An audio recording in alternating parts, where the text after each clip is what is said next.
CGPSC Vyapam के द्वारा conduct होने वाला एडीए एग्जाम, जिसके बारे में सबसे अधिक जानकारी बच्चों ने मुझसे मांगी है और ये पूछा गया कि सिलेबस के हिस्सों को किस रूप में देखना है। तो मैं सबसे पहले आपको बताऊंगा कि एडीओ का सिलेबस 5 अलग अलग खंडों पे बटा है। पहला खंड है जीएस का, जिसके अंतर्गत इंडियन पॉलिटी और सामान्य अध्ययन के कुछ चीजों को पढ़ाई करना है, खासकर इंडिया और इंटरनेशनल एस्पेक्ट के रूप में।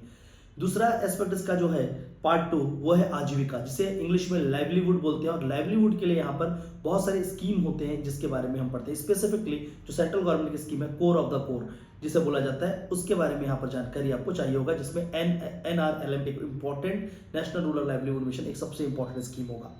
इसके बाद तीसरा सेक्शन है पंचायती राज, और उसमें पंचायती राज इंडिया और पंचायती राज छत्तीसगढ़ जो पंचायती राज अधिनियम है उसको पढ़ना होगा, और उससे संबंधित अभी चुनाव भी हो रहे हैं तो ये काफी इंपॉर्टेंट हिस्सा होगा। इसके बाद जो चौथा हिस्सा है वो है ग्रामीण विकास, रूरल डेवलपमेंट। और रूरल डेवलपमेंट एक बहुत ही अनोखा सब्जेक्ट है जिसको पढ़ने के बाद आपको मजा भी आएगा, एक अच्छा अनुभव भी मिलेगा और इस एग्जाम की तैयारी भी हो पाएगी। और सबसे लास्ट जो 5वां खंड है वो है सामान्य हिंदी का, जहां पर आपको हिंदी के संबंधित हर एक चीज की जानकारी चाहिए।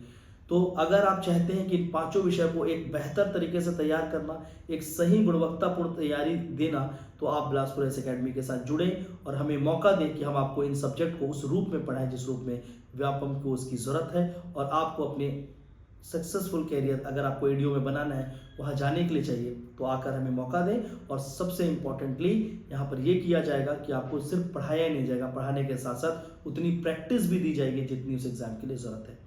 So thank you all and I hope आप सभी बड़े नंबर पे आकर हमें सर्विस देने का मौका देंगे। Thank you.